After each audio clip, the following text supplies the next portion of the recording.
ये हाइट निकल आई। अब क्वेश्चन देखो, क्वेश्चन में क्या दिया हुआ था। क्वेश्चन में क्या दिया है, उसने बोला है स्ट्रिंग है, स्ट्रिंग की लेंथ कितनी दी हुई है 1 मीटर। स्ट्रिंग की लेंथ दी हुई है 1 मीटर। कितना ऊपर लेके गए 30 डिग्री। कितना ऊपर लेके गए 30 डिग्री। और क्या दे रखा है, और मास दे रखा है बॉब का, कितना है 0.2। सबसे पहले तो ये पता कर लो कितना ऊपर लेकर गए। तो कितना ऊपर ले गए, x is equal to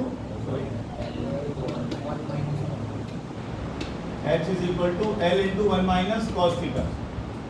length आपने ले ली 1 मीटर ना, 1 माइनस कॉस 30 कितना होता है, कॉस 30 होता है √3/2। ठीक है, 1 माइनस √3 की वैल्यू 1.732 डिवाइडेड बाई 2, तो 1 माइनस 0.866। ये आपका क्या आ गया, हाइट। कितनी ऊंचाई तक आप इसको पेंडुलम को बॉब को ले गए, यहां तक आ गया। क्वेश्चन क्या था, how much work is done, ये था ना क्वेश्चन। तो कितना वर्क आपने किया। ऑब्वियसली जब चीजों को ऊपर उठा के लेके जाओगे तो उसमें कौन सी एनर्जी आएगी, ग्रेविटेशनल पोटेंशियल एनर्जी। कितना मास है जी को, अगर मैं 10 ले लूं तो कितनी हाइट तक हम ले गए, ये 1 माइनस 0.866 का लेना, माइनस 10 ये निकला है पोटेंशियल एनर्जी, हाँ है ना। अब जब मैं इसको यहाँ से रिलीज करूंगा तो क्या होगा, ये सारी की सारी पोटेंशियल यहाँ आते आते किसमें कन्वर्ट हो जाएगी, काइनेटिक। उसके बाद फिर ऊपर उठना शुरू होगा तो फिर potential energy potential energy potential energy बढ़ती जाती है। ये ध्यान रखना, भूलना नहीं इसको, बहुत यूज होगा, बहुत यूज होगा। H equals to L into 1 minus cos theta. एक और क्वेश्चन करा दो, करो। प्रसन्न बाबू समझ में नहीं आता तो पूछते हैं। अच्छा,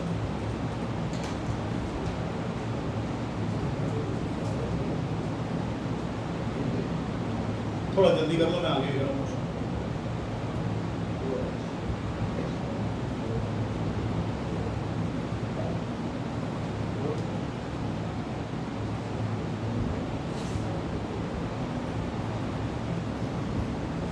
मेरे ख्याल से तुम्हें इसके बाद लिखना नहीं चाहिए था।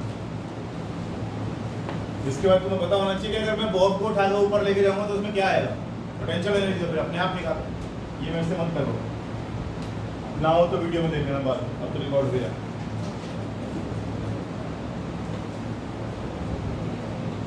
चलो आगे चलो। एक हमारे पास प्लैंक है, क्वेश्चन देखें प्लीज। एक हमारे पास प्लैंक है, हमारे पास कोई प्लैंक आ गया, लकड़ी का पट्टा तुमने। अब इसमें से एक बुलेट को हमने ऐसे आर पार किया, और बुलेट एंटर होती है विद द वेलोसिटी v। ठीक है, और जब ये यहां निकलती है बुलेट इसके आर पार, तो bullet loses 1/20 of its velocity. ये क्वेश्चन में दिया हुआ है कि अपनी वेलोसिटी का 20th हिस्सा लूज कर देगी। तो कितना बचा, नहीं कितना बचा, v में से v का 20th हिस्सा माइनस हो गया, तो कितना बचा। बेटा फ्रैक्शंस बड़े कमजोर हैं, तीसरी चौथी क्लास दोबारा करनी पड़ेगी। 20 में से एक हिस्सा गायब हो गया ना, 1/20 v का मतलब हो गया v का 20 में से एक हिस्सा गायब हो गया। कितने हिस्से बच गए, 19। तो 19/20 v बच गया। यानी यहां जिस वेलोसिटी से बॉडी चल रही है वो वेलोसिटी कितनी है, 19v/20। अब ये कह रहा है कितने प्लैंक्स और लगा दूं, कितने प्लैंक्स और लगा दूं कि फाइनली ये रुक जाए। होगा किससे, वर्क एनर्जी थ्योरम, जो भी हम करके आए। अभी भी हमने किया वर्क एनर्जी थ्योरम, पहला क्वेश्चन, ये दूसरा है उसका। एक प्लैंक से निकलने के बाद bullet loses 1/20th of its velocity. How many planks are required to completely stop the bullet? लिख क्वेश्चन बताओ कैसे करेंगे।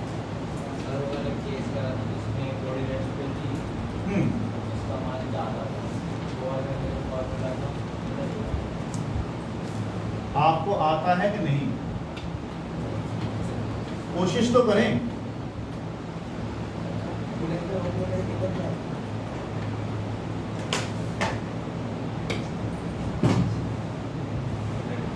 आज पहली बार किसी ने मुझसे टाइम मांगा एक्स्ट्रा पढ़ने के लिए, दिल खुश हो रहा है सुन के भी। मेरे जैसे कुछ डाउट्स आए, न्यूमेरिकल्स कर रही थी मैं, ऑब्वियसली रहा था, मैं तो आता ही नहीं रहा था, तो डाउट फ्री है। बड़ा अच्छा लगा अंदर से कि चलो कुछ तो ट्रिगर हुआ। Are required to completely stop the work. Prasoon बाबू, वर्क एनर्जी थ्योरम क्या थी?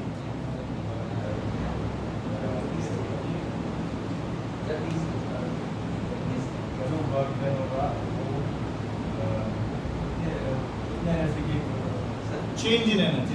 हाँ जी बोले सर। हर प्लैंक 1/12 बुलेट को रोल कर देता है, वेलोसिटी होता है एक प्लैंक एक प्लैंक 1/20th वेलोसिटी गायब कर देता है उसकी।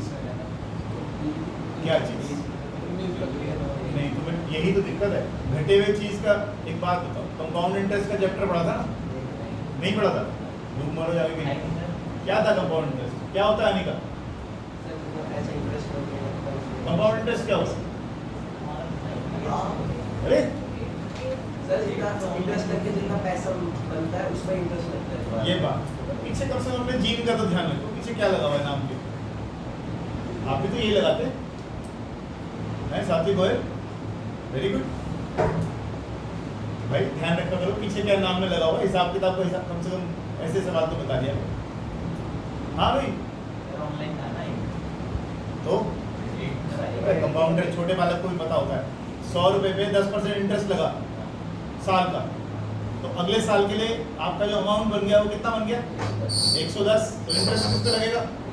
110 पे लगेगा। आपने 5 साल के लिए एफडी कर दी, तो आप 10% के हिसाब से क्या लगा रहे हैं? आपको 10% मिलेगा? नहीं, ज़्यादा मिलेगा, ज़्यादा मिलेगा। पहले साल 100 का 110 हो गया, अगले साल 110 का 10% हो गया, तो 11 रुपया हो गया। यहाँ पर क्या देख रहे हो? पहली बार 1/20th माइनस हुआ तो 19v/20 हो गया। फिर इसका 1/20th माइनस करोगे, फिर इसका देखो अभी क्या वेलोसिटी होगी निकलने के बाद? इसमें से 1/20th ऑफ ये और माइनस हो गई। ये वेलोसिटी दूसरे प्लैंक के बाद आई। तुम v क्यों ले रहे हो कि हर बार 20 गायब होगा तो 20 प्लैंक लगेंगे? ऐसा थोड़ी होता है भाई। हर बार मैथ्स कमजोर है बेटा, मैथ्स कमजोर है। चलो आओ दोबारा देखो, हटा दूं इसे। ये बात समझ में आई क्या कह रहा हूँ? 20 प्लैंक नहीं आएंगे, है ना? कंपाउंडेडली घट रही है, ऐसे समझ सकते हो, बढ़ नहीं रही है। चलो अनिका आप बताएं। टेस्ट में नंबर अच्छा है, पापा ने 100 रुपए के 120 रुपए कर दिए, कितना परसेंट बढ़ा दिया? 20%। अगले टेस्ट में नंबर कमाए, पापा ने 20% काट दिया। अब कितना पैसा होगा? क्या फर्क पड़ा? पहले 20% बढ़ा दिए, 20% घटा दिए। पूरा नाम बताओ अपना। अनिका सिंगल।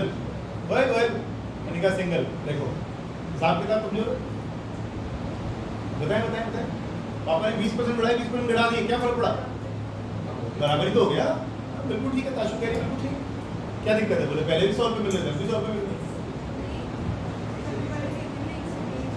हाँ, तो पहले 100 ही थे ना टेस्ट के नंबर आने से पहले, फिर 100 पे आ गए। बहुत बुरी हालत है। हाँ कुशल कुमार, देखो ये लोग अच्छा। एक बात बताओ, जब आपके पैसे बढ़े थे तो किस पे बढ़े थे? 100 रुपये पे। 100 रुपये पे 20%, 20 पर 100, 20 पे 100 रुपये में 20 बढ़े थे, कितने हुए? 120। अब 120 का 20% निकालोगे, 20% ऑफ 120 कितने रुपए हो गए? पापा तो चालाकी कर गए तुम्हारे सर। पहले पॉकेट मिली थी 100 रुपए, पॉकेट मनी मिल रही थी, 20% बढ़ाए, 20% घटा दिए। 20% बढ़े 100 के और 20% घटे 120 के, तो ये तो 24 घट गए। अब कितने मिल रहे हैं आपको? समझे बात को? परसेंटेज बड़ी इंपॉर्टेंट है भाई, यहाँ पर भी तो यही हो रहा है। चलो आगे चलो, 11वीं में आ जाओ, 6ठी क्लास में जाओ। वैसे काम चलता नहीं जैसे तुम कर रहे हो। मैथ्स बहुत तेज चाहिए होता है साइंस के अंदर, फिजिक्स के अंदर खास तौर। चलिए बताइए कैसे करें। पहली बार में ये मानकर चलो इस प्लैंक की मोटाई कितनी है? x, और ये प्लैंक जैसे ही गोली इसमें एंटर करती है, प्लैंक इसको रिटार्ड करने के लिए क्या लगाता है? फोर्स। तो ये जो वेलोसिटी कम हो गई, तुमने इस बात पे सोचा क्या काइनेटिक एनर्जी कम नहीं हो गई? काइनेटिक एनर्जी का फॉर्मूला बताओ, half M V square, half M V square. क्या काइनेटिक एनर्जी कम हुई? हाँ हुई। क्यों कम हुई? वेलोसिटी कम हो गई। पहले वेलोसिटी v थी, अब वेलोसिटी घट गई, तो वेलोसिटी कम हो गई तो काइनेटिक एनर्जी घट गई। काइनेटिक एनर्जी में चेंज क्यों आता है? क्योंकि वर्क होता है। तो वर्क किसने किया होगा? इस प्लैंक ने किया। कह रहे नहीं अंदर घुसेगी तो मैं फोर्स लगाऊंगा, धक्का दूंगा वापस तेरे को, बाहर जा, है ना। तो प्लैंक ने कितना वर्क किया? फोर्स इनटू जो भी डिस्टेंसेस। उससे क्या हुआ? उससे क्या हुआ? काइनेटिक एनर्जी में चेंज आया। किसके? बुलेट के। बुलेट की काइनेटिक एनर्जी पहले कितनी थी? अब कितनी है?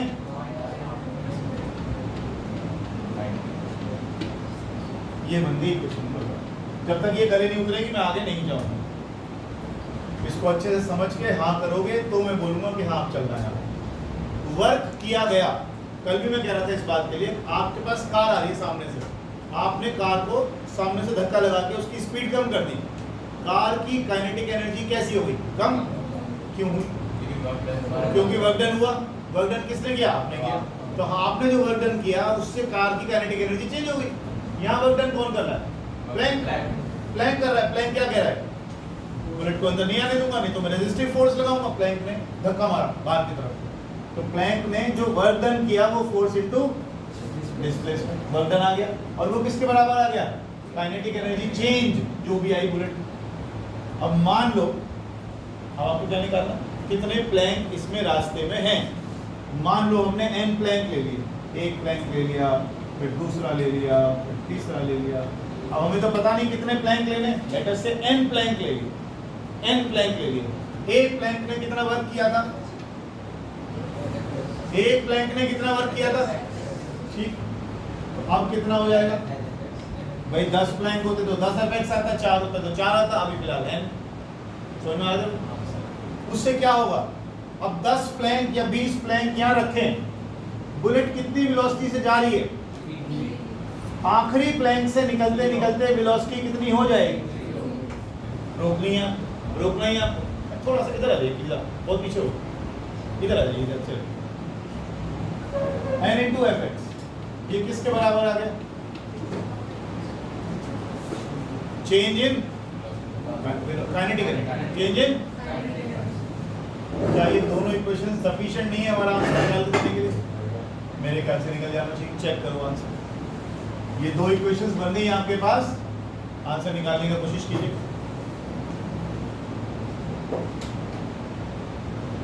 एक काम करो, हाफ एम वी स्क्वायर कर रहा है तंग, अगर आप सब्स्टिट्यूट करोगे तो दिक्कत होगी। इस पूरी इक्वेशन को इस पूरी इक्वेशन से डिवाइड करो, तुम्हें आसानी पड़ेगी, क्योंकि fx डायरेक्ट कट जाएगा। इसमें भी हाफ एम वी स्क्वायर है, इसमें भी हाफ एम वी स्क्वायर है, इसमें भी हाफ एम वी स्क्वायर, वो भी कट जाएगा। तो डिवाइड करके तुम्हें ज्यादा अच्छा लगेगा। डिवाइड करके देखो जरा, fx को इससे डिवाइड करते हैं, तो ऊपर से मैं कॉमन क्या ले रहा हूँ? Half M V square. तो क्या बचा?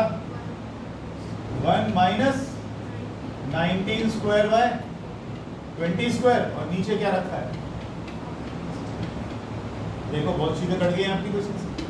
ये गई, ये भी कट गया, n रह गया आपका, n निकाल। 1/n equals to 1 minus 361/400। Check करो कितना आंसर आ रहा है। समझ में नहीं आया हो तो बिना पूछे आगे नहीं जाना। ये चैप्टर लास्ट है हमारा अब इस छुट्टियों में, इसके बाद आगे नहीं बढ़ाऊंगा, पीछे का सारा रिवाइज कराऊंगा एक बार दोबारा से, क्योंकि तुम्हारे एग्जाम आ रहे हैं तो पहले उसकी तरफ ध्यान रखेंगे।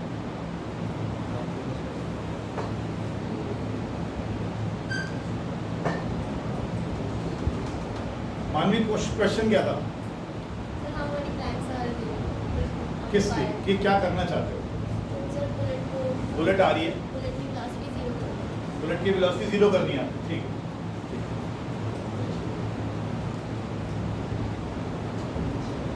ओए चीकू, ओए 2 मिनट मौका, इसी के नीचे गर्मी लगी है। पीछे निकल जाओ, यहाँ पे बैठ रहा, पीछे बैठ बेंच पे आराम से।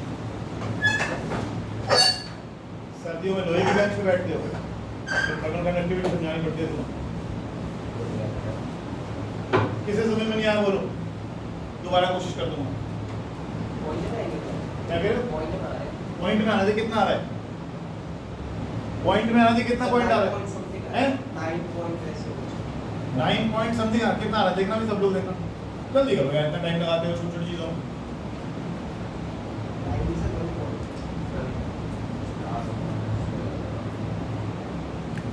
आंसर आ रहा है 10.2। अब 10.2 प्लैंक तो लाओगे नहीं, 10 से ज्यादा चाहिए, 11 चाहिए, तो आंसर आया 11। भाई अगला प्लैंक 0.2 थोड़ी लाओगे, प्लैंक तो पूरा ही लाओगे। तो 10 अगर पूरे नहीं पढ़ रहे हैं, 10 से ज्यादा चाहिए, चाहे वो 10.2 है, अब तो आपको 11 ही लाने पड़ेगा, है ना।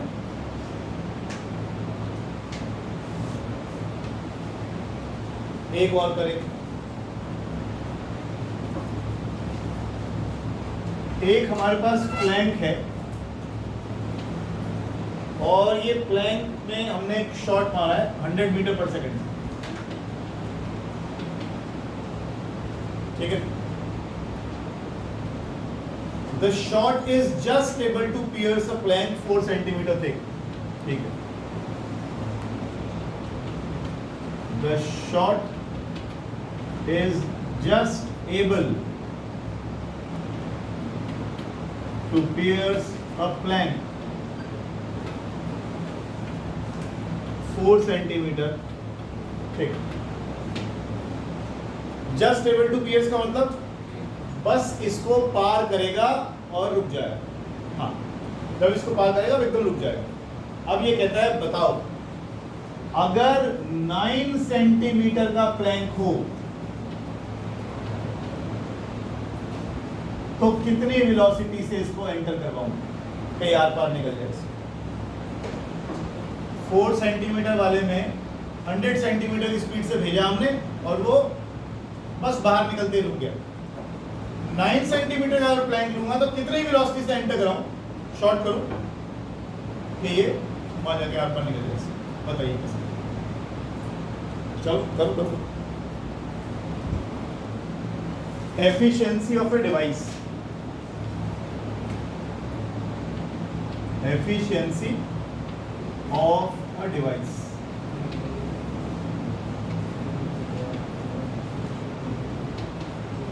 efficiency of a device क्या होती है? efficiency क्या होती है? efficiency जैसे हमारे प्रतीक कुमार को हम 10 सवाल समझाते हैं, सवाल 3 ही समझ में आते हैं, तो efficiency क्या हुई? 3/10 into, तो यानी he is able to convert only 30% of his energy of his brain into useful work। यही हो रहा है ना, इसे एफिशिएंसी कहते हैं। आपके स्कूल में भी जो आपके नंबर आते हैं वो आपकी एफिशिएंसी को बोलते हैं। भाई आपके 40 नंबर आए 50 में से, तो आपको बोला कि एफिशिएंसी आपकी 80% की आ रही है। मोटर क्या कर रही है? कोई भी डिवाइस क्या काम करता है? वो वर्क करता है, वो वर्क करता है। जैसे मोटर लगी, मोटर क्या करती है? मान लो पानी चढ़ा रही है, टंकी में पानी चढ़ा रही है ऊपर, है ना, 30 फुट 40 फुट ऊपर पानी चढ़ा रही है। कितना वर्क कर रही है? जो भी वर्क कर रही है, एमजीएच वगैरह, है ना। क्या यूज कर रही है? इलेक्ट्रिसिटी। तो आउटपुट पावर, हाँ जी, अपॉन इनपुट पावर इनटू 100, ये क्या कहलाता है? एफिशिएंसी। ये क्या कहलाता है? एफिशिएंसी। लिखिए इनपुट पावर, जैसे आपने जो पावर दी उसको, जैसे आपने इलेक्ट्रिकल पावर उसको दी, तो कितनी पावर उसने यूज की और कितनी पावर जनरेट करके दी। कोई भी डिवाइस 100% एफिशिएंसी पर काम नहीं करता। कोई भी डिवाइस, मैं आपको बताऊं, जो कोयले के इंजन चलते थे ना पहले, डीजल से पहले कोयले के इंजन चलते थे, तो कोयले के इंजन की एफिशिएंसी होती थी मात्र 8 से 10%।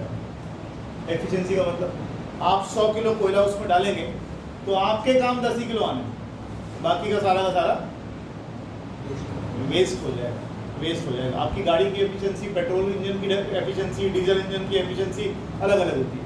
आपने देखा भी होगा, जो लोग डीजल की गाड़ियाँ चलाते हैं, डीजल की गाड़ियों की थोड़ी एवरेज ज़्यादा आती है, पेट्रोल की गाड़ियों की एवरेज थोड़ी सी कम आती है ना, तो पेट्रोल की एफिशिएंसी थोड़ी सी कम है, डीजल की एफिशिएंसी थोड़ी सी ज़्यादा है, अलग अलग 35-40% के आसपास। कोई भी डिवाइस आज तक ऐसा नहीं बन पाया जिसकी एफिशिएंसी 100% हो, ना बनेगा। लॉसेस तो होते ही होते हैं। और कुछ नहीं तो आपकी जब गाड़ी में पिस्टन चलता है ऐसे ऐसे ऐसे ऐसे, तो उसमें रबिंग होती है, और जब रबिंग होगी तो क्या होगा, हीट बनेगी तो क्या होगा, लॉस होगा, तो आपके किसी काम का नहीं। तो आउट एफिशिएंसी डिवाइस की क्या होती है, output power upon input power into, याद रखिएगा। और ये जो सिंबल है लंबी टांग वाला एन, ये है, इसे कहते हैं ईटा, नीटा नहीं कहते, ईटा। और बोलूं मतलब नेक्स्ट लिखो,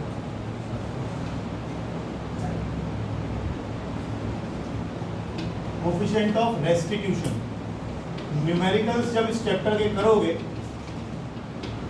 खूब इस्तेमाल होता है कोफिशिएंट ऑफ रेस्टिट्यूशन। जैसे ही कोलिजन्स पढ़ोगे इसके बिना काम नहीं चलता। कोफिशिएंट ऑफ रेस्टिट्यूशन, इसका सिंबल होता है ई, स्मॉल ई, ठीक है। ये किसके बराबर है, रिलेटिव वेलोसिटी ऑफ सेपरेशन। कुछ सुना सा लग रहा है क्या, कहाँ था ये, कोलिजन में था ना। अगर मैं आपसे कहूँ बताना क्या लिखा था आपने, रिलेटिव नहीं, पीछे नहीं, मैं याद दिलाने से ज़्यादा अच्छा काम आ जाएगा। सुन लो, आपने u1 वेलोसिटी से एक बॉडी को लिया था, u2 वेलोसिटी से दूसरी बॉडी को आगे चलता लिया था, ये इससे ज़्यादा स्पीड थी तो इसने टक्कर मार दी थी, तो इसकी रिलेटिव वेलोसिटी, अप्रोच की वेलोसिटी कितनी आई थी, ज़्यादा माइनस कम कह दो, ठीक। टकराने के बाद क्या हुआ था, इसकी वेलोसिटी बढ़ गई थी, इसकी कम थी। अब इन दोनों के बीच का जो डिस्टेंस बढ़ रहा है वो किस वेलोसिटी से बढ़ रहा है, इसे हमने बोला था रिलेटिव वेलोसिटी ऑफ सेपरेशन, इसे हमने बोला था रिलेटिव वेलोसिटी ऑफ अप्रोच। तो यही फॉर्मूला बन गया v2 minus v1 upon u1 minus, इसे कहते हैं कोफिशिएंट ऑफ रेस्टिट्यूशन।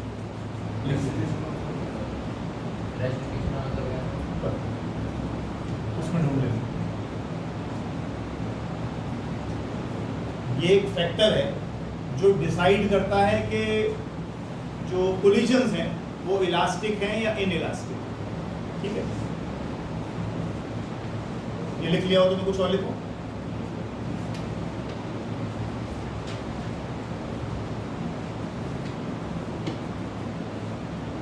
लिखो for a perfectly elastic collision,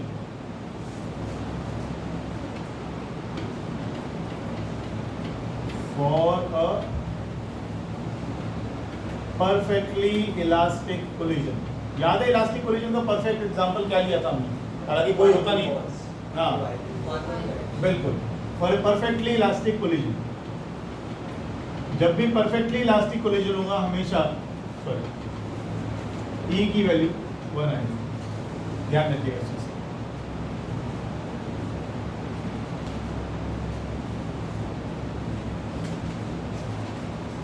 For a perfectly inelastic collision, कुछ याद है परफेक्टली इनइलास्टिक कोलिजन के लिए मैंने कुछ एग्जांपल भी दिया था कि परफेक्टली इनइलास्टिक कोलिजन का एग्जांपल है, आप ये लड़के पढ़ के नहीं आ रहे और वीडियो बना के भेजो घर पे।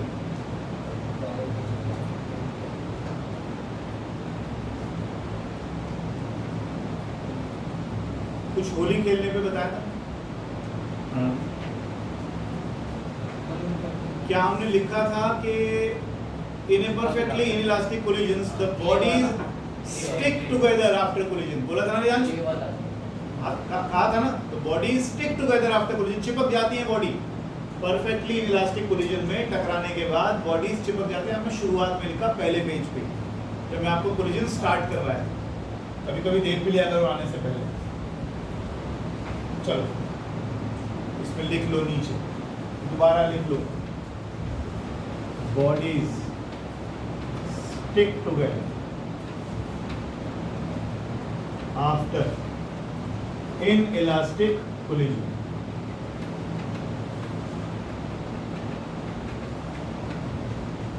परफेक्टली इनइलास्टिक कोलिजन के बाद बॉडीज आपस में चिपक जाएंगी।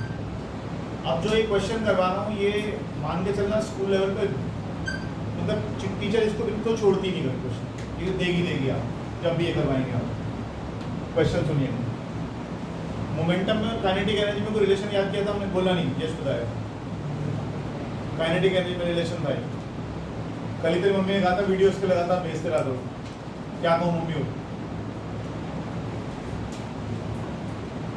हाँ घुमाओ, कैमरा घुमाओ मेरी तरफ। हाँ जी मुझे याद है, बोलेंगे। हाँ सर क्या करेंगे, सर कुछ बताएंगे। हाँ जी मानवी जी, निका तुम भी ऐसे हो गई जैसे। हाँ जी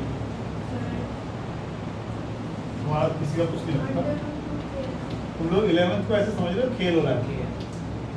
P equals to √2k, P momentum, K kinetic energy. ये फॉर्मूले ये क्वेश्चंस करवा रहा हूँ इससे रिलेटेड है, लिखो। फ्री पढ़ना भी होता है घर जाके।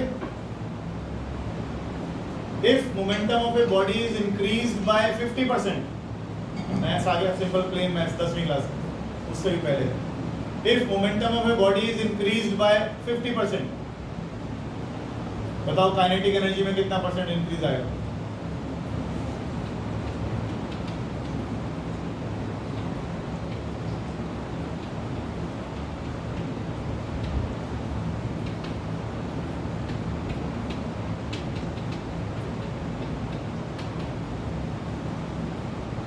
ये question plane maths 6th class का। एक चीज में 50% इंक्रीज आ गया तो दूसरी चीज में क्या फर्क पड़ेगा? कितना इंक्रीज हुआ अपॉन इनिशियल वैल्यू इनटू 100। अब यहां देखो जरा, हर चीज को 100 लेके करोगे तो आसानी होगी। मान लो इनिशियल मोमेंटम था 100, फाइनल मोमेंटम कितना हो गया? कितना हो गया भाई? इंक्रीजेस बाय 50%, 100 पे 50 बढ़ गया, यानी कितना हो गया? ठीक, क्या निकालना चाहते हो? Percentage increase. तो कैसे निकलेगा? Increase upon initial value into किसका इंक्रीज निकाल रहे हो आप? Kinetic energy. तो मैं यहाँ पर K लिख देता हूँ, percentage increase in kinetic energy. कैसे निकालोगे? फाइनल काइनेटिक एनर्जी माइनस, इससे तो क्या निकल गया कि कितनी बढ़ गई? पहले कितनी थी? इनटू, अब मैं रोज निकालने का पहले बता रहा हूँ, ये बालको वाले का सवाल 11वीं क्लास में करवा रहे हो। KF upon KI minus 1 into 100। अब आज के बाद याद रखना इस चीज को, कभी भी तुम्हें ये कहा जाए किसी चीज में इंक्रीज या डिक्रीज निकाल दो, परसेंटेज इंक्रीज कभी भी निकालनी हो, कभी भी किसी भी चीज में, final value upon initial value minus 1 into 100। इससे क्या निकलेगा? कुछ भी हो, final value initial value minus 1। अगर वो कहे परसेंटेज डिक्रीज निकालो, 1 minus final value upon initial value into, ये हमेशा के लिए याद कर लो, बार बार 3री क्लास का सवाल नहीं कराने का। 4थी क्लास में शुरू हो जाते हैं परसेंटेज निकालने। लिख लो इसको कहीं पर, लिख लो इसको कहीं पर। कभी भी परसेंटेज इंक्रीज निकालना हो तो 1 माइनस होएगा, डिक्रीज निकालना हो तो 1 में से माइनस होएगा। ठीक है ना?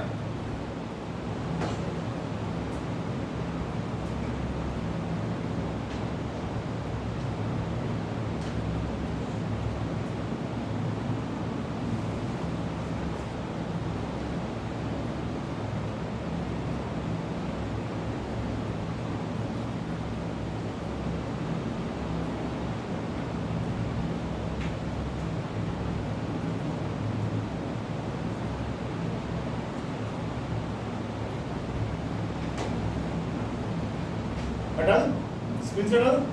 ठीक है,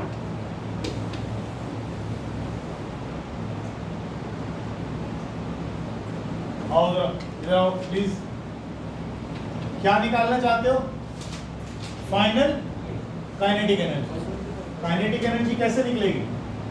अगर मैं इसको स्क्वायर कर दूं तो ये किसके बराबर है? तो काइनेटिक एनर्जी हो गई p स्क्वायर बाय, हाँ या ना? अभी मैं थोड़ा बच्चों की तरह करा रहा हूँ, उसके बाद तो प्रोपोर्शनैलिटी लेके करा दूंगा, 1 मिनट में हो जाएगा। फाइनल काइनेटिक एनर्जी कैसे निकालोगे, हाँ या ना? उस फॉर्मूले को लेकर काइनेटिक एनर्जी किसके बराबर है, p स्क्वायर बाय, अरे किसके बराबर है, p स्क्वायर बाय 2m। तो फाइनल काइनेटिक एनर्जी तो मोमेंटम भी चेंज होगा, मास तो नहीं बनता, मास तो नहीं बनता, ठीक। -1 इंटू कुछ कटा, क्या मोमेंटम की वैल्यूज तुम्हारे पास हैं? हाँ है। ये कैसे ले ली मैंने, 50% बढ़ गया, तो मान लो पहले 100 था तो अब 150 हो। फाइनल मोमेंटम कितना है, इनिशियल मोमेंटम कितना है, -1 इंटू ये कितना आएगा, ये आएगा 22500, ये कितना आएगा 10,000। मेरे पास जगह कम है, सीधा कर रहा हूं मैं, इसको माइनस किया कितना है, 2 पॉइंट कितना आ रहा है, 2.25, 2.25 में से 1 माइनस करो, 1.25, उसको 100 से मल्टीप्लाई करो,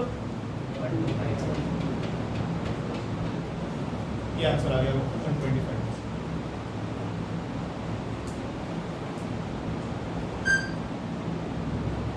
मैथ्स है सर, छठी क्लास में।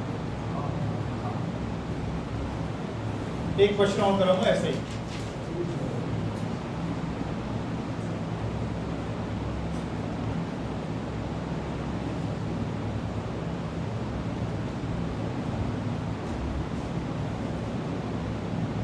जल्दी करो पूरा बराबर।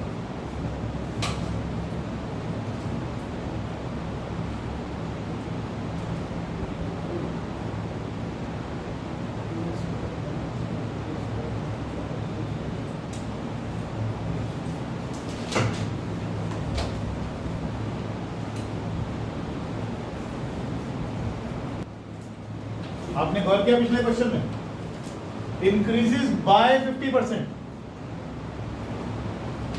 कई बार लिखा हुआ आएगा P इंक्रीजेस टू 50%, बाय और 2 में बड़ा फर्क हो जाएगा। 50% से बढ़ना या बढ़ाकर 50% कर देना, इनमें बड़ा फर्क है। इंक्रीजेस टू बढ़ाकर 50 कर दिया या 50 से बढ़ा दिया, दोनों में फर्क है। मैं क्वेश्चन दे रहा हूं, if kinetic energy of a body 50% तो कैसे करोगे, घटाना पड़ेगा। If kinetic energy of a body is decrease, अब अगर मैं लिखता हूं बाय 25%, अगर मैं लिखता हूं बाय 25%, तो इसका मतलब ये हुआ कि पहले 100 थी, अब 25 कम कर दी तो कितनी हो गई, ये कर दी। लेकिन क्वेश्चन में लिखा है इज डिक्रीज्ड टू 25%, घटाकर 25% कर दिया। पहले 100 था, अब 25 कर दिया, यानी इंक्रीज कितना डिक्रीज हुआ, 75%। तो वर्ड्स का ध्यान रखना, इस बार क्वेश्चन में ये दिया है। आगे लिखो, kinetic energy of a body is decreased to 25%, find the decrease in momentum, find the decrease in momentum.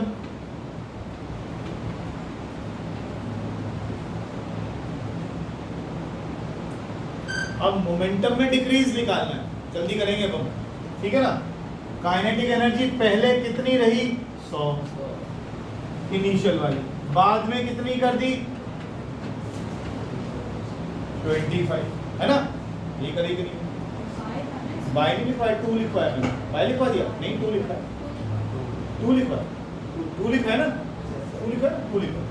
तो यही वाला केस है, increase decrease to 25, increase to 25 तो कैसे हो सकता है, इंक्रीज टू 200% तो हो सकता है ना। इंक्रीज कम कर रहे हैं ना हम तो। अच्छा सुनना ध्यान से, इट इज डिक्रीज टू 25, 100 से घटाकर कितना कर दिया, यानी 75 घट गया। तो पहले 100 था तो अब कितना हो गया, 25। क्या मांग रहा है, परसेंटेज डिक्रीज इन मोमेंटम। कैसे निकालते हैं? डिक्रीज, हाँ very good, 1 minus final value into, बस अब तुम्हें समझ में आ गई बात। 1 माइनस फाइनल मोमेंट, सर 25% लिखा तो 75 आएगा। कहाँ पर? 100 उसने बोला डिक्रीज टू 25%, घटा के 25 कर दिया, तो फाइनल वैल्यू तो 25 होगी ना। फाइनल वैल्यू कितनी होगी? 25 होगी, है ना। अब मोमेंटम का फॉर्मूला,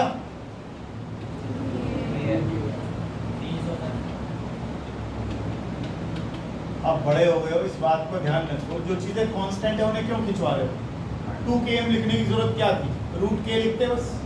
चलो अब तो कोई बात नहीं, कर दिया, 2 से 2 कट गया, रूट के अंदर m से m कट गया, यानी आपको अब क्या करना है? 1 माइनस kf कितना है? 25, ki कितना है?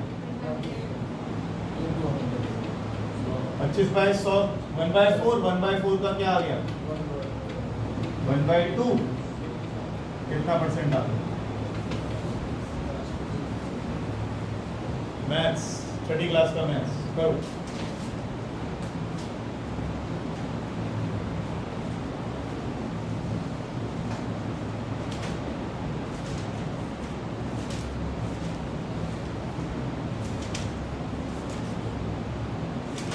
वो पेंडुलम को उठा के ऊपर लेकर गए थे हम, h किसके बराबर आया था बिना देखे बताओ?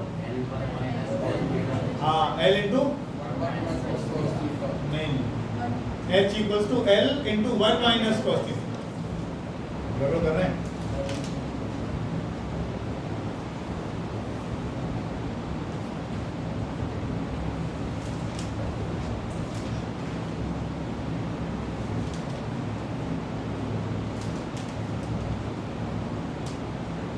बोलो अगला। काइनेटिक एनर्जी स्टोर्ड इन अ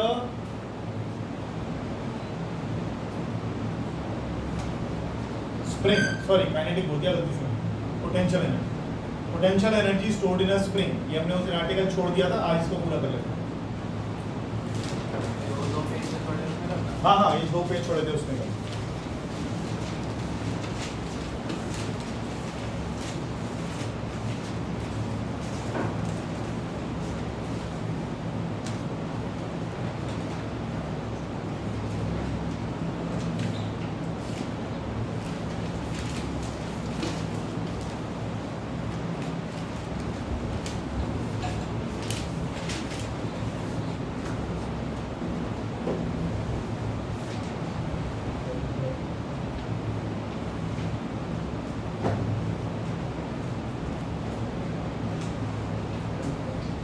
ये एक m मास की बॉडी है जिसको हमने एक स्प्रिंग से बांधा हुआ है। ये सारी रिजिड सपोर्ट्स हैं, समझ लो दीवार है। रिजिड उस चीज को कहते हैं जिस पर फोर्स लगाई जाए लेकिन उसके बावजूद वो अपनी शेप चेंज ना करे, तो उसे कहते हैं रिजिड, उसे कहते हैं रिजिड। ये कुछ ज़्यादा टेढ़ी हो गई।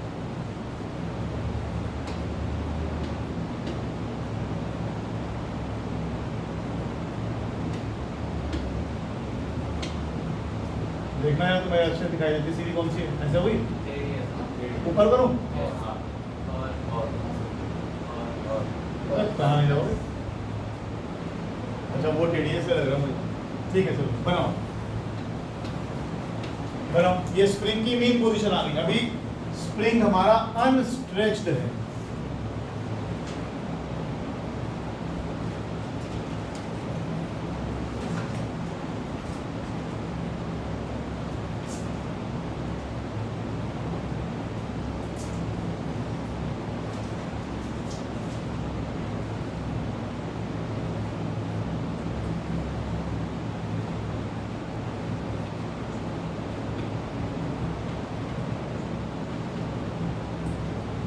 फिलहाल हमने फ्रिक्शन नहीं लिया इसमें।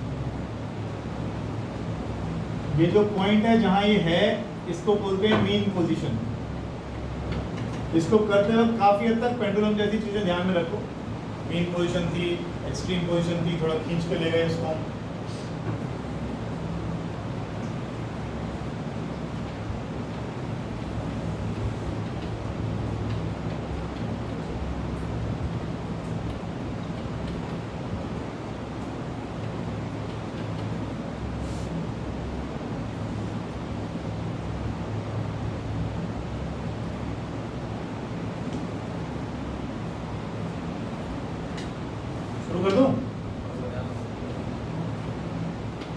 Direction of displacement.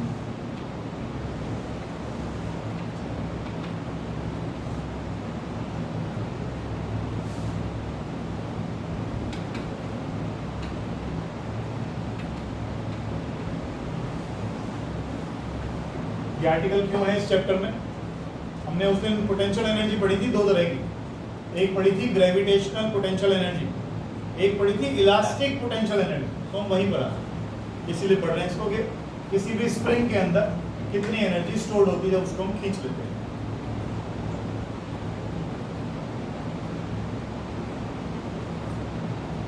No friction, friction नहीं है इस बार, जब आएगा जब उसको कंसीडर साथ साथ कर लेंगे।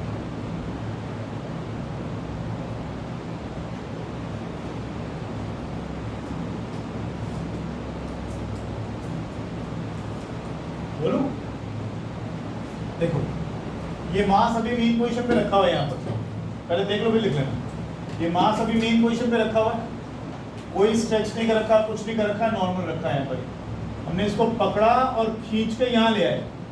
जब आप इसको इधर खींचोगे और खींचोगे और खींचोगे और खींचोगे और छोड़ोगे, कहाँ भागेगा? पीछे मत बोल, ये बोलो मेन पोजीशन की तरफ भागेगा। कहाँ भागेगा? मेन पोजीशन की तरफ भागेगा। ये मेन पोजीशन की तरफ भागेगा। क्यों भागेगा?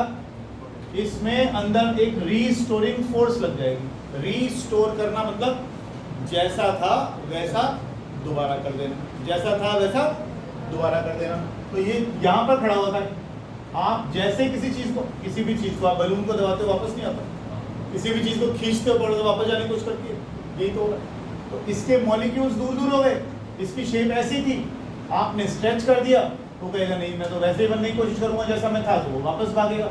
एक रीस्टोरिंग फोर्स लग जाएगी, रीस्टोर करने वाली फोर्स लग जाएगी टुवर्ड्स।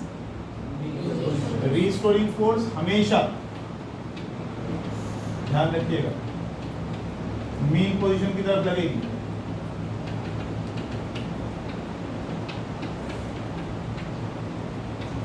हमेशा मेन पोजीशन की तरफ लगेगी, हमेशा।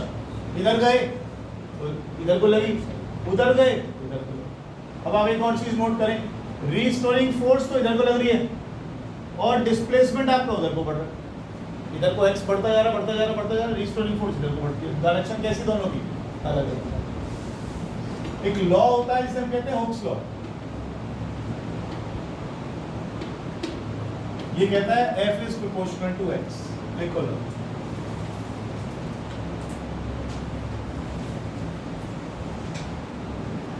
और ये लिख लेना applied for small stretches only. ऐसा नहीं है आपने उठा के डबल कर दी लेंथ से, थोड़ा बहुत एक्सटेंशन दे दिया हमने इसमें। और जब हम प्रोपोर्शनलिटी के साइन को इक्वल टू में करते हैं क्या साइन आता है? क्या क्या आता है? कांस्टेंट आता है, कांस्टेंट ऑफ प्रोपोर्शनलिटी। और एक साइन लगेगा यहाँ पर माइनस, इसे कहते हैं हुक्स लॉ। माइनस साइन क्या बता रहा है? साफ दिखाई दे रहा है, फोर्स और डिस्प्लेसमेंट दोनों ही ऑपोजिट डायरेक्शन में लग रहे हैं। फोर्स और डिस्प्लेसमेंट दोनों ही ऑपोजिट डायरेक्शन में लग रहे हैं। और F क्या है? Restoring force. F क्या है? वो फोर्स नहीं कि तुमने लगाई ना, रीस्टोरिंग फोर्स। ये कौन सी फोर्स है? ये किसके प्रोपोर्शनल है? डिस्प्लेसमेंट के। मतलब क्या हुआ प्रतीक कुमार? जितना वो आगे जिस प्रोपोर्शन में ये बढ़ेगा उसी प्रोपोर्शन में ये बढ़ेगा। इसको डबल कर दो, ये भी डबल हो जाएगा। इसको हाफ कर दो, ये भी हाफ। ठीक, लिखो। ये लिख लिया। नेगेटिव साइन क्या बता रहा है? Negative sign indicates that F and X are oppositely directed। Clear?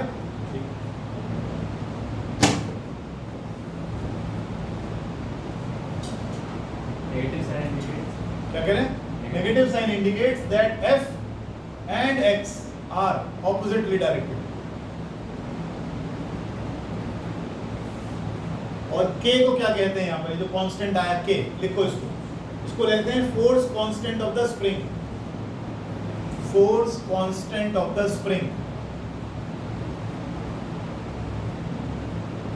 Force constant of the spring. Last chapter जब हम पढ़ेंगे SHM, तो वहां पर इसको स्प्रिंग फैक्टर बोला करेंगे। फिलहाल force constant of the spring and it is characteristic of the spring. देखो लिखो, and it is characteristic of the spring.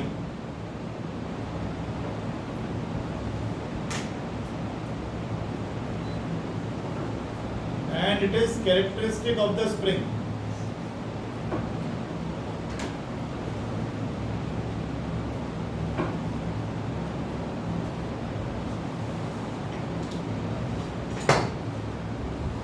And it is characteristic of the spring. आगे देखो, K की यूनिट्स निकालना चाहो तो F equals to K, K equals to F by X। ये किस में आएगा? न्यूटन। डिस्प्लेसमेंट किस में आएगी?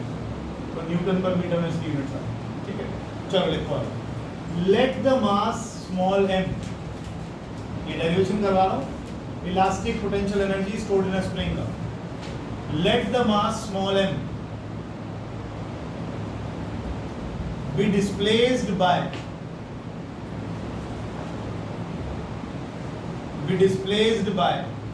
a small distance dx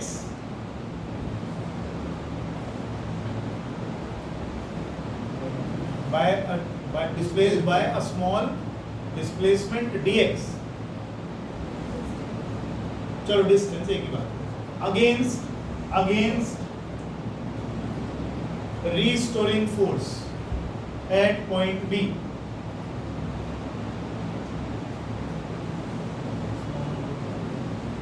बता रहा हूँ रेयांश देख बेटा, बी बता समझ में आ जाएगा, फिर लिखने में आसानी होगी। तो देख लो इसमें हमने क्या किया, इस पॉइंट पर इधर की तरफ क्या लग रही है, रीस्टोरिंग फोर्स। हमने इस रीस्टोरिंग फोर्स के अगेंस्ट और खींच के इसको थोड़ा सा dx आगे और ले चले। इतनी सी बात बता रहा हूँ।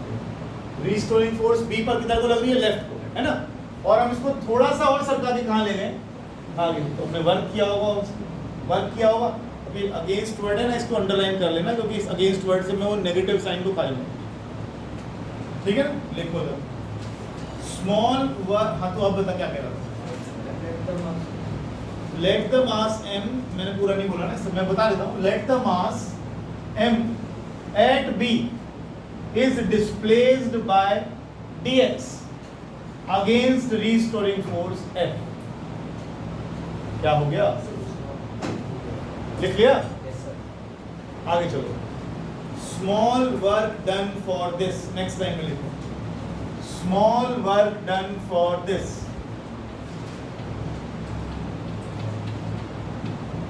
F into dx। ठीक, इसमें कोई परेशान होने की जरूरत नहीं है, मैं बहुत सिंपल कर लेता हूँ चीज़ों को, इसलिए ऐसा करता हूँ। अदरवाइज आपने क्या फॉर्मूला लिखा था, माइनस kx dx, आया ना। इन दोनों में एंगल कितना है, फोर्स इधर, डिस्प्लेसमेंट इधर, कितना एंगल है, तो यहाँ पर cos 180 भी आ जाता। cos 180 क्या होता, -1, इसलिए मैंने इन सब चीज़ों को हटा दिया यहाँ। सिंपल रखो, बिल्कुल F into dx। वर्क आ गया, आगे F की जगह लिख दो यहाँ पर kx dx।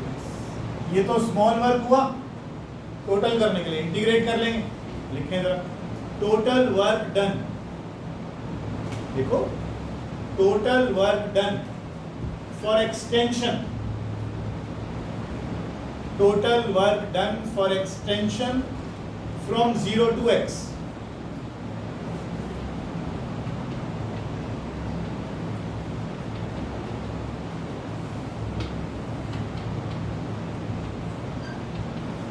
K क्या है, कांस्टेंट। किसकी कैरेक्टरिस्टिक है, स्प्रिंग की कैरेक्टरिस्टिक है, वो तो नहीं बदलेगी, स्प्रिंग तो वही रहने वाला है। K को बाहर निकाल दो।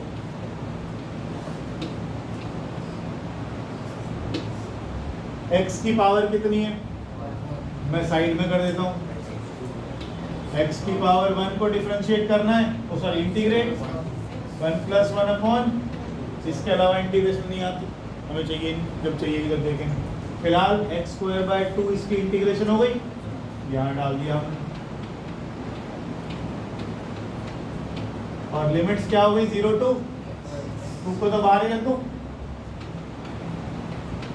और x की जगह x डाल के भी क्या होने वाला है, upper limit minus lower limit करते हो ना, ये कौन है,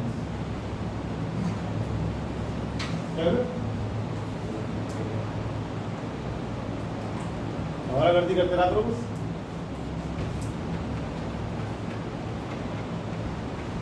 कितना आ गया, हाफ के x square. This work is stored as potential energy in the spring, half kx square.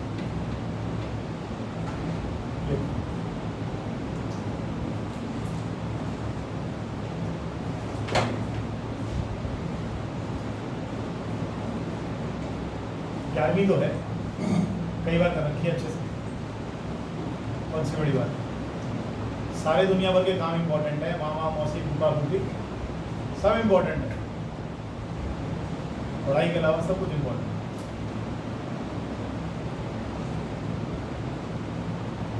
नहीं जाओगे तो नाराज रहेंगे, इस पर जाने की जरूरत है। हो गया, इतना बचा लो, इतना बचा लो, थोड़ा खुद भी ले लो, प्रिंटिंग प्रेस ही बच रहा खुद कर ले, जो नहीं है ठीक है, तो लास्ट टाइम ले भी तो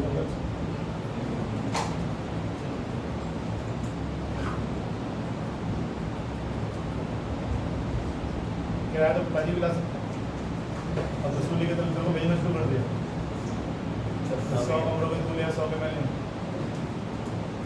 हो गया। प्रतीक कुमार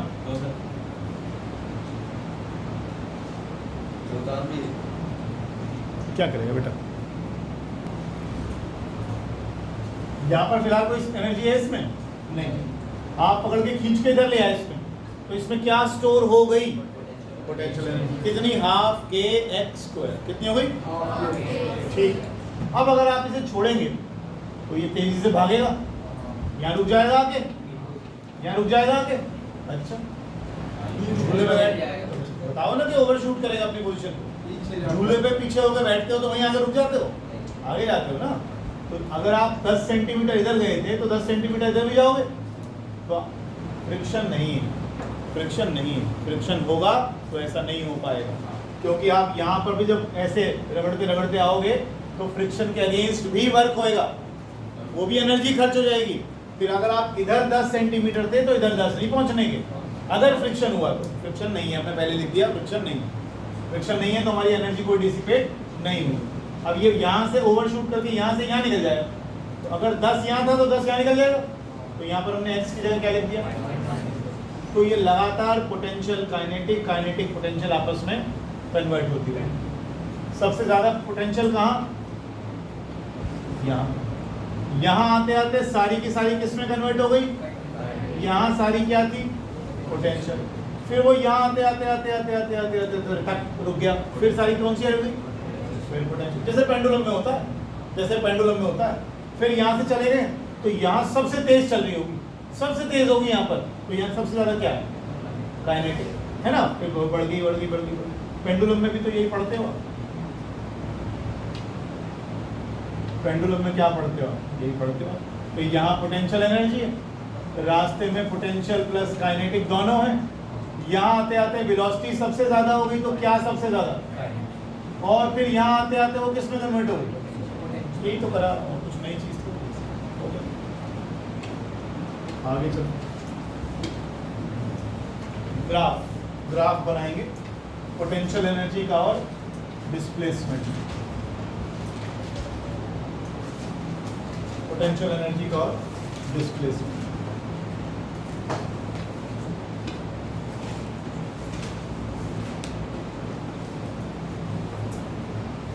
पोटेंशियल एनर्जी कहाँ मैक्सिमम थी, एक्सट्रीम पोजीशन पर, बाहर खींचेगा जब तो पोटेंशियल एनर्जी आएगी। और सेंटर पे कितनी थी, सेंटर पे पोटेंशियल एनर्जी कितनी थी, जीरो। इसका ग्राफ ऐसा है,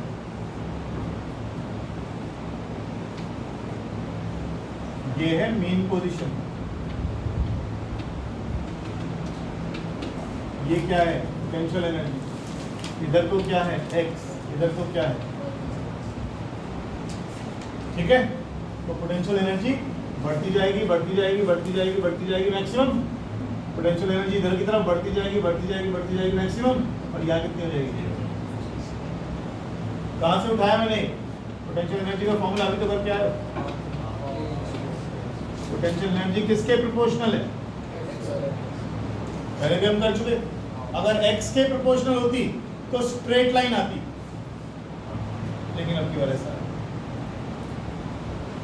ठीक। इसी में बना दूं काइनेटिक एनर्जी का ग्राफ। काइनेटिक एनर्जी कहाँ मैक्सिमम, नीचे मत बोलो, मीन पे बोलो।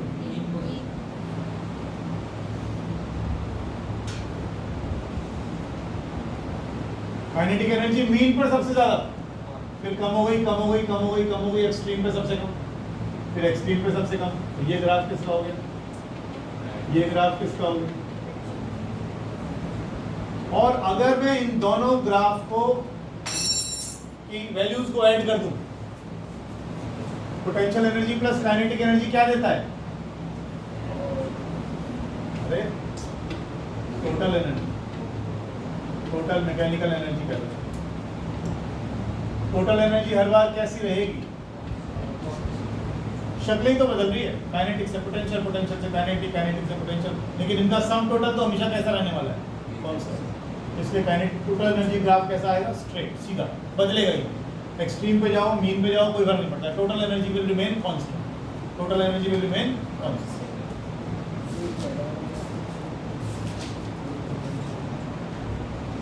माइनस है तो कहाँ पर, माइनस का केवल मतलब है लेफ्ट साइड, और माइनस का कोई लेना देना नहीं। एक और क्वेश्चन हटा दूं इसे, आपका ये चैप्टर थ्योरी वाइज खत्म हो गया, वर्क पावर एनर्जी। अगली क्लास से वेक्टर शुरू करेंगे, और वेक्टर्स के नोट्स पढ़कर आइएगा। तो रिवीजन मैंने नहीं करानी, रिवीजन तुमने करनी है। अब तुम अगर मेरे से पूछोगे A dot B A cos theta A B cos theta होता, तो वो तो मैं कराने वाला नहीं। तुम्हें जितने डाउट हो सारे ले आना वेक्टर्स में। मैंने उस दिन भी कहा था वेक्टर्स के जितने तुम्हारे डाउट्स हैं वो लेके आओ, लेकिन अब तुम ये कहोगे कि वेक्टर क्या होता है, how to represent a vector, पागल हो जाऊंगा मैं, ये सब नहीं कराने होंगे। अब मुझे वेक्टर कम से कम ये तो पता है कि वेक्टर को रिप्रेजेंट करने के लिए ये चाहिए होता है। दो वेक्टर ऐड कैसे करते हैं वो सब मैं करा दूंगा दोबारा से, एक बार कोई फर्क नहीं पड़ता। ए डॉट भी करा दूंगा, ए क्रॉस भी करा दूंगा, असाइनमेंट ले आऊंगा, वो सब डिस्कस करा दूंगा, उसकी कोई दिक्कत नहीं है। लेकिन एक थर्ड क्लास सवाल मत पूछना कि अगर मैं लिख दूं ए इंटू ए कैप, बोले ये क्या है ये क्या है।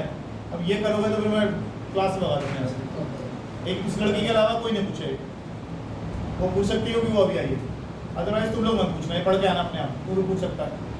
ठीक, ये मैग्नीट्यूड है वेक्टर का, और ये कैप आ गया, बस यूनिट वेक्टर आ गया जो डायरेक्शन देता है कैप, ये इसके पैरेलल होता है। ठीक है, वो सब मैं इनको बता दूंगा, तुमसे वो एक्सपेक्ट नहीं करूँगा। पढ़ के आइएगा, मैं फिर कह रहा हूँ बार बार, समझ ये मैं समझना मैं प्यार से कर रहा हूँ, धमका दूंगा भगा दूंगा यहाँ से उठा, ये दिमाग मत खराब करे करो। 11वीं क्लास से तुम्हारे रिजल्ट खराब आएंगे, फिर पेरेंट्स यहाँ पे बैठ जाएंगे मेरे पास, नंबर नहीं आ रहे। मैं बार बार अपने ऊपर वो नहीं लेने का, तुम्हारी पढ़ाई लिखाई बिल्कुल खत्म कर रखी है। क्वेश्चन लिखो, ये एक टेबल आ गई, टेबल के ऊपर एक चेन है, रोप समझ लो, कुछ भी पकड़ लो, ये चेन, और इस चेन का टोटल लेंथ है L, और इसका मास है कैपिटल M, और इसका जो 1/3 पोर्शन है ये दिख ही रहा है आपको, झूल रहा है। ठीक है, टेबल से झूल रहा है। अब कहता है इसके ये जो हैंगिंग पार्ट है इसका, इसको खींच के दोबारा कहाँ लेना है, टेबल पे। बताओ कितना वर्क डन होगा, लिखो। यस सर,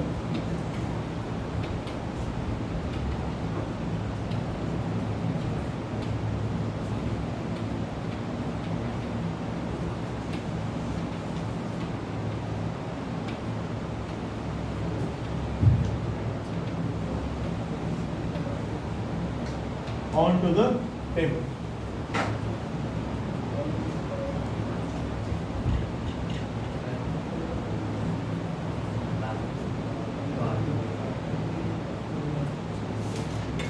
और गुड़िया नहीं आएगी, लावण्या।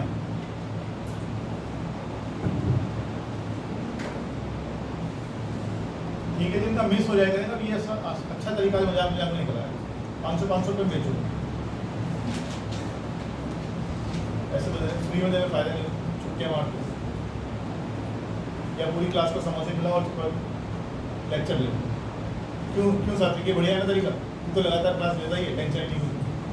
आज से ऐसे ही होगा, जो क्लास मिस करेगा रिकॉर्डिंग कर लूँगा, पूरी क्लास को समोसे खिलाओ और रिकॉर्डिंग ले लो।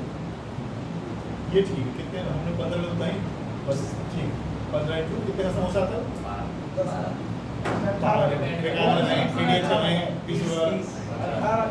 300 रुपये गए, करो तुम छुट्टी है। ये अच्छा है, और ज़्यादा छुट्टी हुई तो साथ में कोल्ड ड्रिंक भी लगा दूँगा उसमें। एडवांस कर सकते हैं पहले का। Calculate the work done to pull the hanging part of the chain on the table. मास भी 1/3 होगा ना चल। हाँ, मास 1/3 होगा, लेकिन इसमें ना एक चीज़ आएगी, सोच के देखो इसको। तुझे क्या याद आ गया? इधर देख लो, ये अच्छे पेरेंट्स हैं, मुझे बड़े अच्छा लगा मिलकर यश के पापा होंगे, ऐसे पेरेंट्स ही होते हैं। बोले बस भेज दो, एक बार उसके बाद बता देना अपने, चिंता ही नहीं। अब हमने यहाँ से चेन को पकड़ के खींचा, मान लो चेन का मान लो ये 50 सेंटीमीटर लटक गई। अब आपने इसको खींचा 10 सेंटीमीटर ऊपर आ गई। नॉर्मली तो आप क्या कर रहे हो, आप देखो आप इसको खींच कर क्या कर रहे हो, इसका वेट निकाल लोगे लटके हुए पोर्शन का और ऊपर उठा के ले गए आप इसको, MGH आ गया, कोई मुश्किल काम नहीं है। लेकिन मुश्किल काम यहाँ हो रहा है कि जब ये 50 सेंटीमीटर हैंग कर रही है, आपने 10 सेंटीमीटर खींच ली, तो अब तो H वो नहीं रही जो पहले थी, अब तो H रहेगी 40। फिर आप दोबारा MGH निकालोगे। अब मैं तो 10-10 बोल रहा हूँ, हर एक सेंटीमीटर का भी क्या 1 मिलीमीटर से भी छोटे पे भी सब कुछ होगा कि नहीं होगा? थोड़ा सा खींचोगे MGH बदल जाएगा, थोड़ा सा खींचोगे MGH बदल जाएगा। क्या करना है ऐसे क्वेश्चंस में, क्या करना है? सेम क्वेश्चन ना इतनी मुश्किल तो कराएंगे, तो हालत खराब हो। ये वेल आ गया, कुआं आ गया, कुएं में हमने एक बाल्टी लटका रखी, ठीक है जी, बना रहे हैं जैसे, इसको मुझे ऊपर खींचना है। अब मान लो ये कुएं में 10 मीटर लंबी रस्सी लटकी हुई, ठीक है, इसका मास वास आपको सब दे रखा है। अब मैं आपसे कहता हूँ बताओ इसको ऊपर खींचने में कितना वर्क होगा? जब ये थोड़ा सा ऊपर खींचेगी तो रस्सी की लेंथ और कम हो जाएगी, 9 ही रह जाएगी, फिर और खींचेगी फिर 8 ही रह जाएगी। तो ऐसे तो मैं MGH कब तक निकालता रहूँगा और कैसे निकालूँ? या तो मैं इंटीग्रेशन करूँ या फिर मेरे पास एक तरीका और है। इस पूरी रस्सी का आपने एक वर्ड पढ़ा होगा, centre of mass. Centre of mass, पूरी बॉडी का मास इसके सेंटर में लाई करवा दो, मतलब होता है इसका CM यहाँ लाई करवा दो 5 मीटर पर। और अब आप सीधा सीधा क्या लगा दो, हाइट कितनी आपको, सिर्फ अब आपको पूरी चेन को ऊपर नहीं लाना, पूरी चेन को ऊपर नहीं लाना। इस हैंगिंग चेन का मास कहाँ है? बिल्कुल ठीक बीच में। कितना नीचे? L/6, L/3 का आधा कितना होगा? तो यहाँ पर हमने क्या मान लिया इसका? CM। क्या मान लिया इसका? CM। अब हमें सिर्फ CM को लेकर आना है। देखो सेंट्रल मास अभी हमने करा नहीं है, अगले चैप्टर में शुरू करेंगे हम करना। जैसे कभी भी मैं कहता हूँ बॉडी का वेट कहाँ है, कभी गौर करते हो तुम हमेशा वेट यहाँ लिखते हो। तुमने कभी आज तक ऐसा किया कोई वेट यहाँ लटका दो? नहीं करते, यहाँ भी नहीं करते, यहाँ भी नहीं करते, यहाँ भी नहीं करते, तुम बीच में लगाते हो, तुम बीच में लगाते हो। क्या कर रहे हो तुम? ये जो बॉडी आपने बनाई ना, इसका पूरा वेट हमने यहाँ मान रखा है कि यहाँ कंसंट्रेटेड है, तो हम एक पॉइंट पर फोर्स लगा रहे हैं, हम एक ही पॉइंट पर फोर्स लगा रहे हैं और वो पॉइंट पर सारा बॉडी का मास हमने मान लिया कि वहीं कंसंट्रेटेड है, इकट्ठा वहीं हो रहा है, तो हम उसी पॉइंट पर फोर्स लगा देंगे। अब ऐसे तो इस बॉडी के अंदर लाखों पार्टिकल्स होंगे, करोड़ों पार्टिकल्स होंगे, हर पार्टिकल पे कहाँ तक फोर्स लगाता हूँ, तो हमने सारे पार्टिकल्स को अर्थ क्या कर रही है अपनी तरफ, नीचे खींच रही है, नीचे खींच रही है। मैं एक ही पार्टिकल को कहाँ तक पकड़ता रहूँ, तो हमने पूरी बॉडी का CM कहीं एक जगह मान लिया, ठीक है। CM निकालना सीखेंगे जब हम आगे करेंगे। फिलहाल अगर ये क्यूबॉइड है या जैसा भी है, इसके डायगोनल्स जहाँ मीट करते हैं उसे क्या कहते हैं? इसका ज्योमेट्रिकल सेंटर। ज्योमेट्रिकल सेंटर, इसका ज्योमेट्रिकल सेंटर ही इसका क्या बन जाएगा? अगर बॉडी सिमेट्रिक है तो वही इसका CM बन जाएगा। जैसे आपके पास सर्कुलर बॉडी आ गई तो वेट कहाँ लगाते हो? तो इसका ज्योमेट्रिकल सेंटर कहाँ होता है, सेंटर ऑफ सर्कल कहाँ होता है, बीच में, यही आप क्या मान लेते हो उसका, CM मान लेते हो। तो ऐसे जो ये चेन है इसका CM कहाँ लाई करेगा, इसके ठीक बीच में। अब आपका वर्क डन किसके बराबर आएगा, mg इंटू h। पूरी चेन में से कितना पोर्शन लटका हुआ है, L/3, तो मास भी कितना हो गया, m/3 इंटू g। अंदर आ जाओ अरे चिकू, ऐसा होता है अगर L/3 और हाइट कितनी हो गई, तो कितना हो गया, इतना वर्क करोगे तो चेन दोबारा से ऊपर आ जाएगी। लिख लो इसको। ऐसा होता है अगर L/6 से L/3